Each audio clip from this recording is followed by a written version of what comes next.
Hello friend, আজকে দেখাবো কিভাবে কৃষক বন্ধুর আপনি অফলাইনে ফর্ম ফিল আপ করবেন।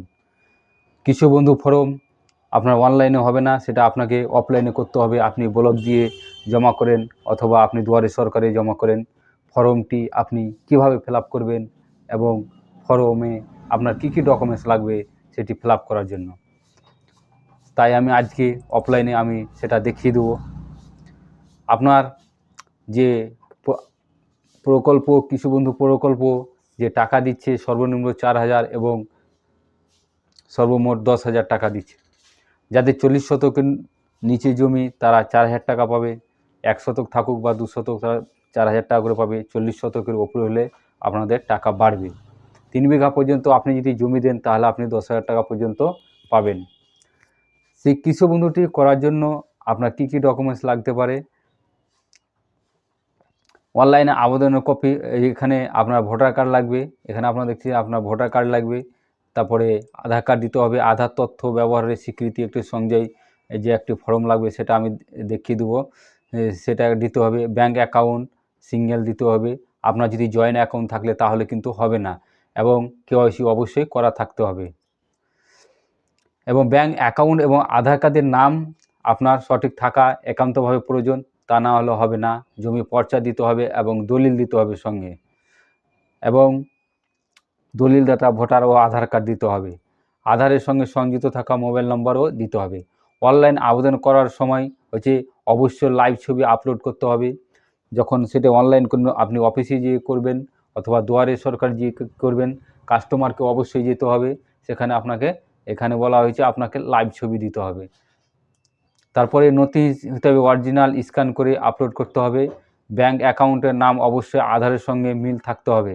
মানে ব্যাংকের অ্যাকাউন্টে যে আপনার নাম আছে সেটা আধার কার্ডের সঙ্গে যেন একই থাকে, তা নাহলে কিন্তু হবে না। যদি আপনার ব্যাঙ্ক অ্যাকাউন্টে এখানে দেখবেন মিস্টার, মিসেস যদি থাকে তাহলে কিন্তু হবে না। এবং আমি দেখাচ্ছি আপনি সেটা ফর্মটা আপনি কিভাবে ফিল আপ করবেন, আমি দেখিয়ে দিই সুন্দরভাবে ফিল আপ করবেন। এখানে যে আছে যে ব্যক্তিগত তথ্য, এখানে আপনি একটা ছবি দিবেন।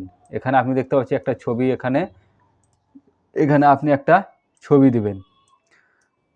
তারপরে এখানে যে নাম বড় হাতে ইংরেজিতে, এখানে আপনাকে একটা নাম লিখতে হবে, ইংরেজিতে বড় হাতে লিখতে হবে। তারপরে পর্চা অনুযায়ী আপনার এখানে নাম হতে, পর্চাতে যে আপনার নামটি বাংলায় আছে সে বাংলায় নামটি এখানে আপনাকে দিতে হবে। তারপরে বসবাসের ঠিকানা, এখানে গ্রাম, আপনি যে গ্রামে বসবাস করেন সেই গ্রামের নামটা দিবেন, এবং এখানে আপনার গ্রাম পঞ্চায়েত দিবেন, এবং এখানে পোস্ট অফিস দিবেন। এখানে আপনার যে ব্লক জান্ডারে পড়ছে সে ব্লকের নাম দিবেন। এখানে আপনার থানা দিয়ে দিবেন, এবং এখানে জেলা আপনি বসিয়ে দিবেন, এবং এখানে আপনার পিনকোডটি আমি এখানে বসিয়ে দিবেন। তারপরে পিতা বা স্বামীর নাম আপনি এখানে অবশ্যই বসাবেন। তারপরে এখানে আপনার জন্ম তারিখটি বসাবেন, এবং জন্ম তারিখ অনুযায়ী এখানে যত বয়স হয় সে বয়সটি আপনি এখানে বসিয়ে দিবেন। আপনি লিঙ্গ এখানে বসাবেন, মেল না ফিমেল আপনাকে এখানে বসাতে হবে। লিঙ্গ মেল হলে মেল, ফিমেল হলে ফিমেল আপনি এখানে বসাবেন। তারপরে এখানে আপনি বসাবেন কৃষকের ধরন, মালিক না বর্গাদার না পাট্টাদার, আপনি এখানে টিক চিহ্ন মারবেন। মালিক হলে মালিকের টিক চিহ্ন মারবেন, বর্গার হলে বর্গার, এবং পাট্টাদার হলে পাট্টার টিক মারবেন। আর এখানে আপনার কৃষি যে ধরনটা কি সেটা আপনি এখানে বসিয়ে দেবেন। সাধারণ হলে সাধারণের, তপশিলি বা অন্য কোনো জাতি হলে আপনি এখানে টিক করে দিবেন দেখে। এখানে আপনি একটি মোবাইল নাম্বার বসাবেন, বিকল্প মোবাইলে যদি থাকে তাহলে আপনি এখানে বসিয়ে দিবেন। তারপরে এখানে আধার কার্ড নাম্বার, এখানে আপনাকে আধার কার্ড নাম্বারটি এখানে আপনাকে ইনপুট করে দিতে হবে। যে আবেদন করছে তার আধার কার্ড নাম্বার বসাবেন এখানে ভোটার ইপিক নাম্বার এখানে বসাবেন। তারপরে নিচে চলে আসে কি, এখানে হচ্ছে কৃষি জমির তথ্য। এখানে আপনাকে যে কৃষি জমির পর্চা দেখে আপনাকে সেখানে কৃষি জমির তথ্যটা এই যেখানে আপনি বসাতে হবে। এখানে আপনি জেলা দিবেন, এখানে আপনি জেলা বসাবেন, এখানে ব্লক, আপনি কোন ব্লকে আন্ডার পড়ছে ব্লক বসাবেন। তারপরে এখানে আপনি মোজা দিয়ে দিবেন, এখানে জিএল নাম্বার দিবেন, এখানে আপনি দিবেন খতিয়ান নাম্বার, এবং জমির যে পরিমাণ সে পরিমাণটা অবশ্যই দিয়ে দেবেন। আপনার জমি একটা মনে রাখা দরকার যে আপনার জমিতে বাস্তু, বাস বা বিল এগুলোতে আপনি আবেদন করতে পারবেন না। এখানে দিয়ে দেওয়ার পরে নিচে আসবেন, ব্যাংক অ্যাকাউন্টে অনুযায়ী আপনার নামটা লিখবেন। এখানে নিচে ব্যাংক অ্যাকাউন্ট অনুযায়ী আপনার এখানে আপনি নাম লিখবেন, ব্যাংক অনুযায়ী এখানে আপনি নাম লিখবেন। তারপরে এখানে লিখবেন ব্যাংক অ্যাকাউন্ট নাম্বার, এখানে আপনার এখানে লিখতে হবে ব্যাংক অ্যাকাউন্ট নাম্বার, এখানে লিখবেন।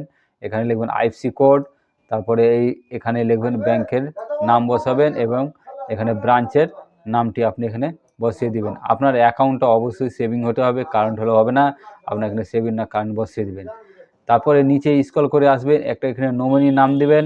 নমিনি যদি দিতে চান তাহলে দিতে পারেন, এখানে নমিনি নাম দিবেন। আবেদনকারীর সাথে তার সম্পর্ক কী, যাকে নমিনি করবেন তার সম্পর্ক কী, তার পিতা না স্বামী, এখানে আপনি এখানে বসিয়ে দিবেন। তারপরে নমিনির পিতা স্বামীর নাম বসাবেন। তারপর তার জন্ম তারিখ এখানে আপনি বসিয়ে দিবেন। এবং নিচে উপরোক্ত কৃষি জমি, এখানে যে আপনি যার জমিটা নিয়েছেন বা যে আপনাকে জমি দিয়েছে তার এখানে আপনি নাম লিখবেন। নাম লেখার পরে নিচে উত্তরাধিকারী বা কী হিসাবে জমিটি আপনি পেয়েছেন সেখানে লিখবেন। তারপরে আপনি দেখবেন ভোটার কার্ড দিয়ে বা আধার কার্ড দিয়ে চেক করে দেখবেন, যদি আপনার যার কাছে জমি নিয়েছেন ওর যদি কিছু বন্ধু করা থাকে তার এখানে কেবি আইডিটি বসাবেন এবং এখানে ভোটার কার্ড নাম্বার আধার নাম্বার বসিয়ে দেবেন। এখানে আপনি সিগনেচার করে দেবেন।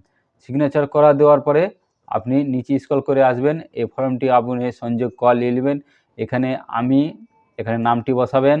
নামটি বসার পরে এখানে নিবাস, এখানে মৌজা এবং গ্রাম পঞ্চায়েত ব্লক আপনি বসিয়ে দিবেন। এখানে আধার নাম্বারটি দিবেন। আধার নাম্বার দেওয়ার পরে এখানে স্বীকৃত মোবাইল নাম্বারটি দিবেন। এখানে আপনি সই করবেন।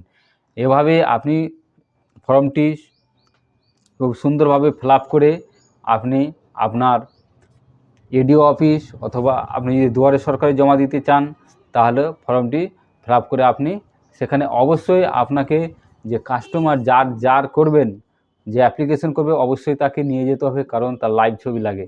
দিয়ে আপনি এভাবে আবেদনটি করে দিতে পারবেন। ধন্যবাদ। যদি ভিডিওটি ভালো লাগে থাকে তাহলে আপনি সাবস্ক্রাইব করে দিবেন।